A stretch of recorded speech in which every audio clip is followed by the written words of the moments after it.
Is The Sims 4 still worth playing in 2025? I will try to answer this question in today's video. Hello everyone, it's Lucy here. I'm an OG Simmer and I played all the Sims games when they were released. Yes, I'm old. But today we will dive into the world of The Sims 4 and we will talk about it if it's still worth playing The Sims 4 in 2025. If you are new to this channel and if you like gaming content in general, please consider to subscribe to my channel because I have quite a variety of the videos here, but lately I'm focusing more on The Sims, which has always been my passion.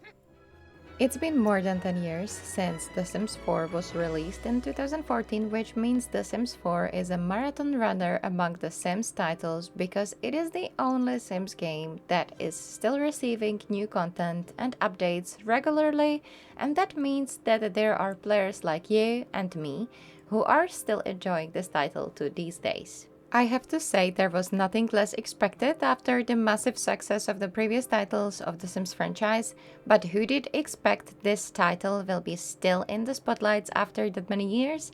Not me, because I was used to the pattern that new Sims game usually came out after 5 years since the release of the previous title. To all of you who are not familiar with The Sims 4, it is a life simulator game. The base game is free since October 2022.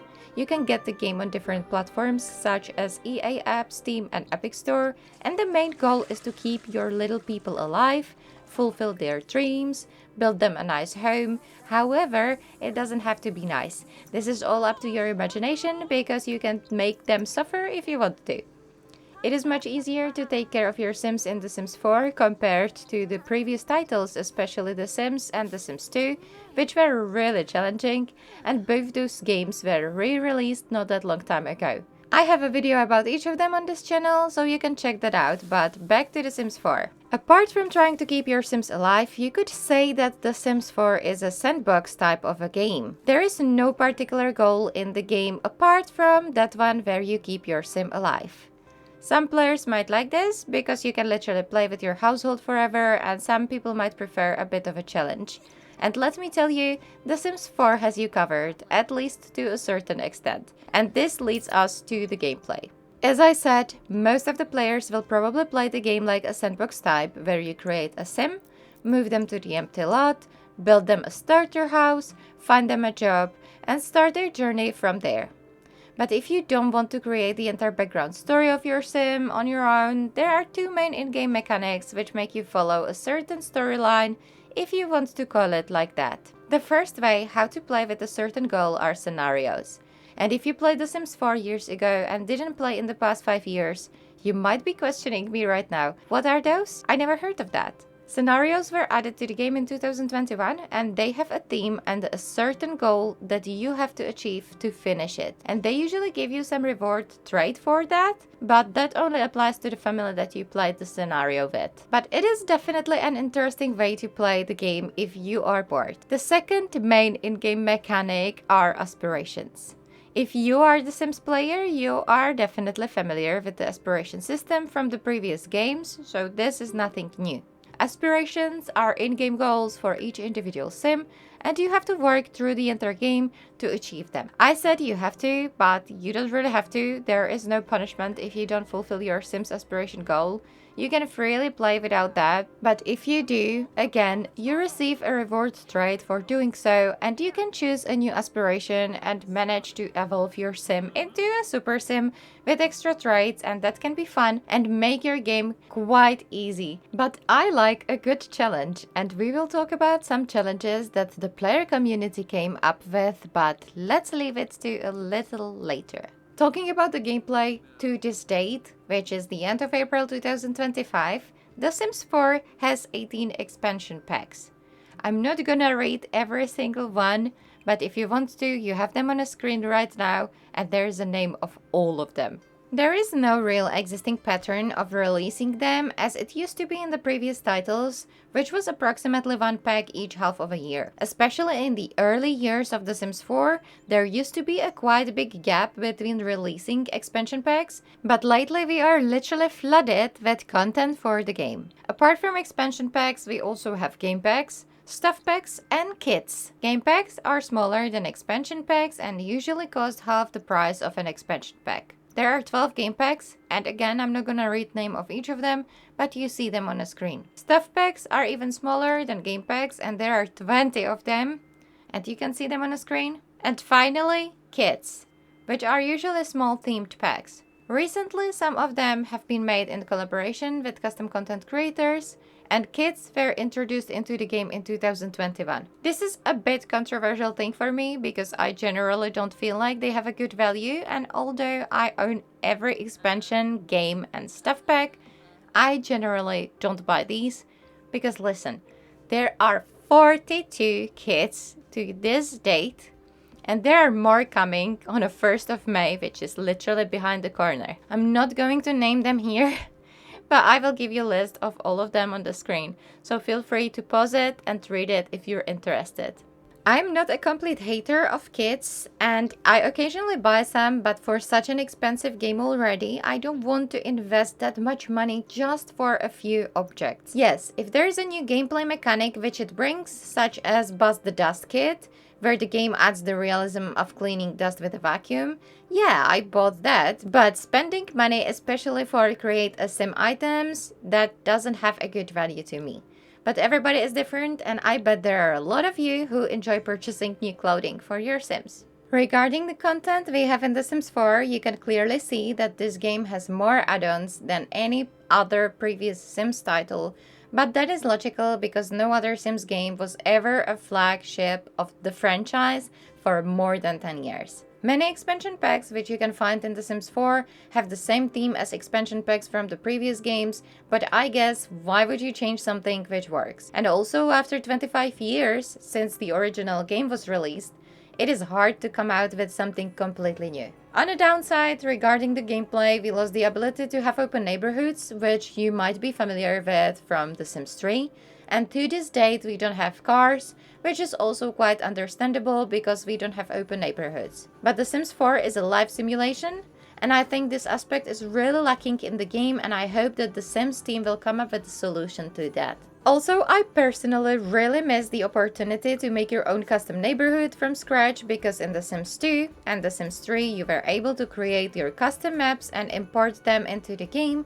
and then design a completely new neighborhood yourself. I especially use the tool which is called Create a World for The Sims 3 to create custom neighborhoods, because with the big open neighborhoods in The Sims 3 your game was running really slow and it was not greatly optimized. Because of that, I used to create smaller maps to make my game run smoother. That is another thing which The Sims 4 is lacking, because you cannot really make big changes to the existing neighborhoods.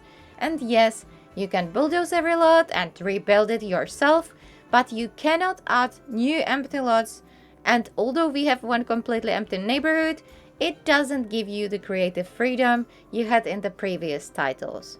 When I'm talking about the gameplay, I have to talk about three main aspects of the game. When you load the game and you want to start a new save file, you will start with CAS. CAS means create a sim, and don't get it mistaken for create a style from The Sims 3, which is another feature that I really miss. Please bring back create a style to The Sims 4. Compared to the previous titles, and this is completely understandable again, because this is the newest title, you have so many options to create your sim and give them unique traits, characteristics, looks, accessorize that we didn't really have before.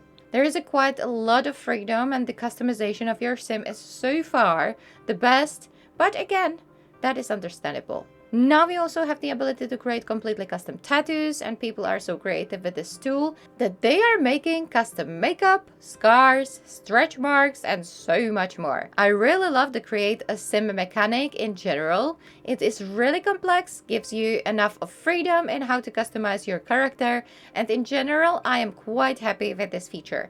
However, there are definitely ways this could be improved, because what I'm missing in this game is a height slider. People are different all around the world, and your Sims should be too, so more freedom regarding their height would be great, and a weight slider could give even more freedom too. What is really lacking in The Sims are disabilities, and I know there are many players who are calling for wheelchairs, for example, and I really feel that this should be added to the base game if we are aiming for certain realism, and if you want to represent an even wider community. After creating a sim, you will be placed into the game, and we are moving to the second and very important part of the gameplay, which is building. The main reason why I started to play The Sims back in the day was because as a kid, I loved to play with Lego, I loved to design floor plans, houses, and The Sims gave me the opportunity to create homes for my little people in-game. And I have to be transparent, building is the main reason why I play the game.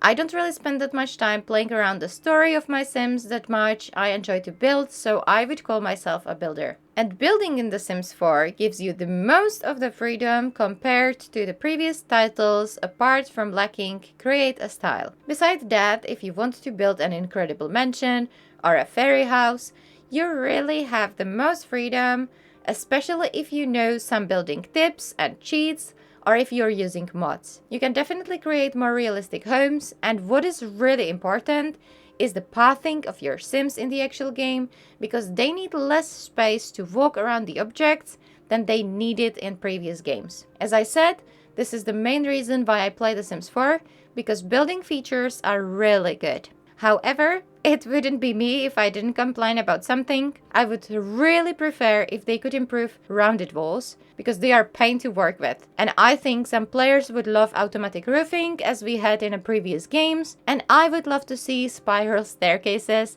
And maybe, as we were talking before about the disabilities, could we have a stair lift for elderly Sims, or maybe outdoor ramps? That would be really cool to see in the game. The interesting thing is, you don't have to play The Sims 4 the way as it was intended at all. The building mechanics in this game allow you to visualize any type of home you could imagine, and just as a building tool, it competes with lots of the other software options that people use for this purpose. If I was looking to buy or build a new home, The Sims 4 gives you almost all of the tools you need to create an image of what your dream home might look like. And the third main aspect of the game is the live mode, or some people call it life mode, but I'll call it live mode. And that brings us to the actual gameplay. The Sims 4 is very complex, especially if you own the expansion packs. There are so many options how you can play that the actual time you can spend in the game is almost limitless. And again,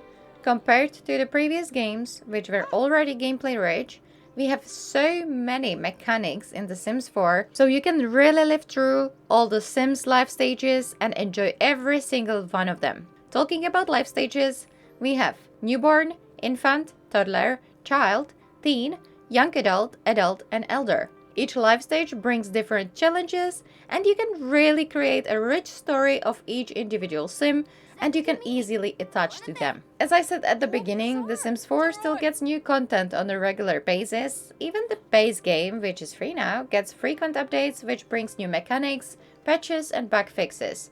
I will talk about bugs a little bit later. One of the reasons why The Sims 4 is still so popular is also the active community of players, especially modders and custom content creators, which are all the time bringing something new to the game. I play my game vanilla most of the time. Occasionally I use the tool mod from Twisted Maxi, which is a great help for building unique stuff in the game. However, most of the time I try to keep my builds custom content and mods free. But because of the great community, people are still enjoying the game, and a lot of players, including me, love custom challenges. If you are bored with the game, you can find so many challenges online that were created by players, and you basically just follow the rules of them. I think one of the most known challenges are Legacy Challenge, Rags to Riches, Not So Berry Challenge, and you can name many more.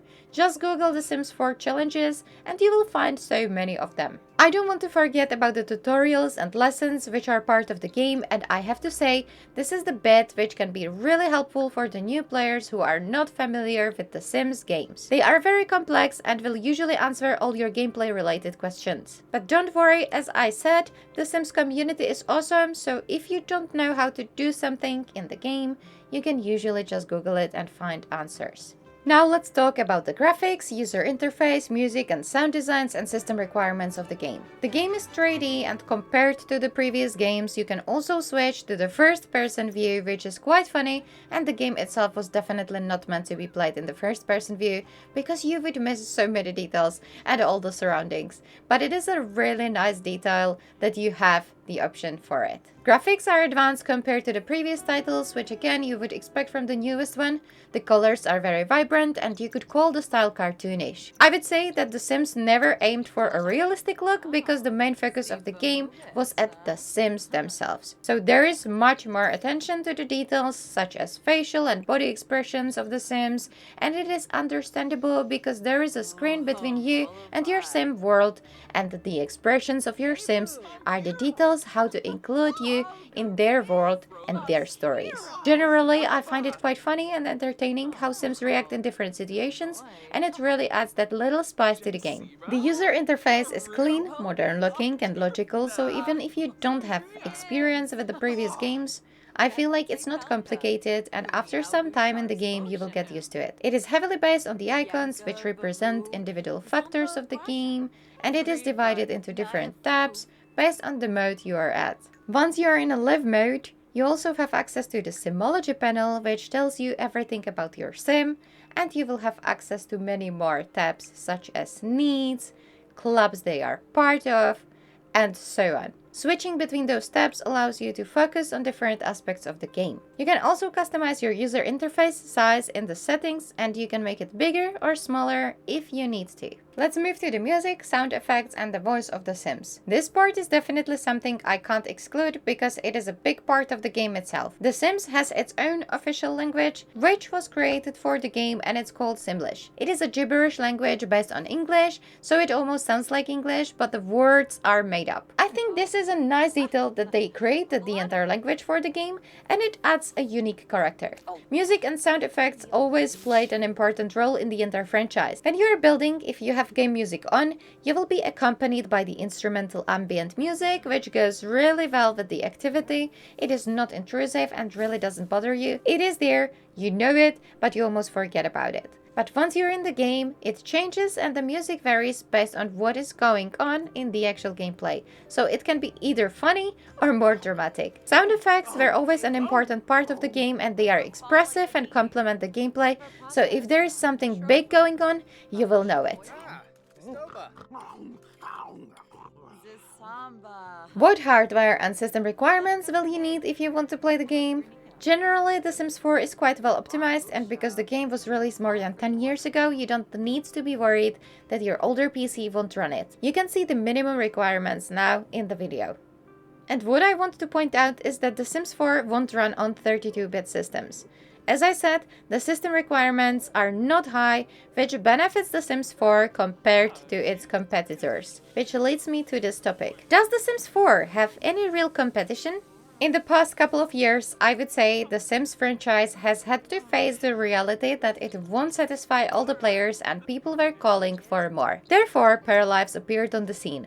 However, this game is still in development, and because of that, you can't really count it as a real competition because it's not released yet. But the game, which was released quite recently in March 2025, is Inzoi, and I'm sure you have probably heard about it. Compared to The Sims 4, Inzoi aims for more realism, and you can see it for the very first sight based on the graphics. And this is completely subjective because some players might prefer The Sims 4 look, and some players want more customization and more realism, and I can see them playing Inzoi. I don't play the game, so I don't feel entitled to compare The Sims 4 with Inzoi, but one thing is certain: Inzoi has much higher system requirements than The Sims 4, so some players might not be able to run it smoothly or at all. Inzoi is a game in early access, so at least for now, it won't have all the features that you could imagine, and based on looking at the statistics how the game is doing on Twitch, which is a live streaming platform, I think I can still say that The Sims 4 is more popular. But this definitely could change with later updates for Inzoi,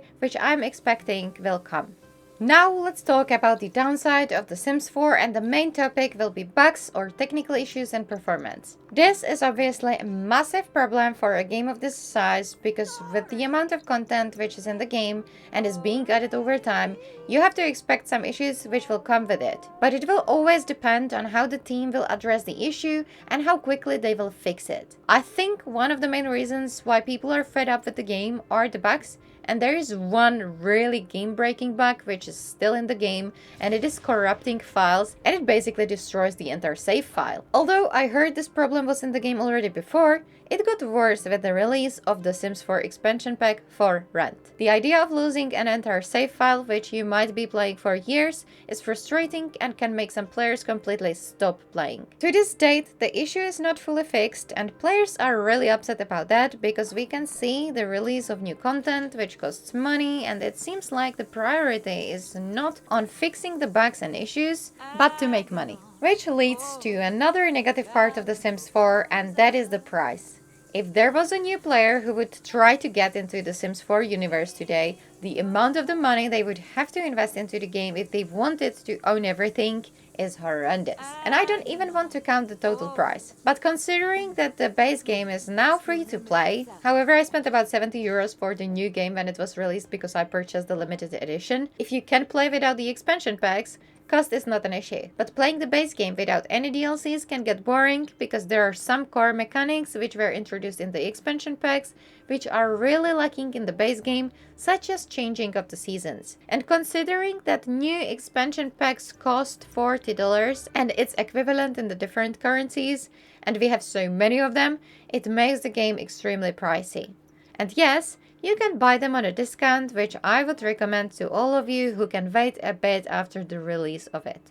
Game packs cost $20, and stuff packs cost $10, and kits cost $5. And that comes back to my problem with kits. I think it's not worth the money because you are usually getting around 20 items for the game and sometimes not even that. The value of the first kits is really terrible. Look at the country kitchen, for example. You will find only 15 items in the pack.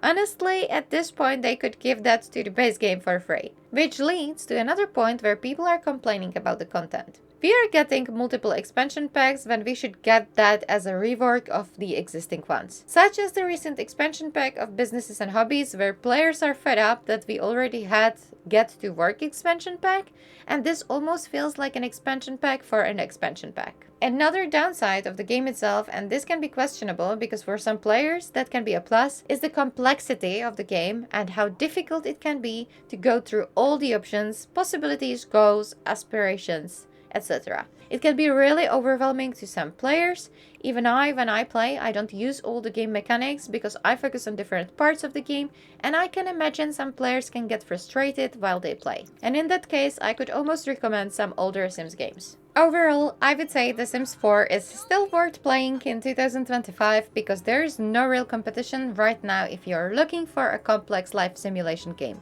This game is years ahead of Enjoy regarding the content we have, and from what I've seen on social media, there is new content coming to The Sims 4. Right now I think they are teasing new expansion pack which will be probably related to hotels, but I might be wrong. And that also makes you wonder why we didn't get hotels as a part of the island living. But back to the summary.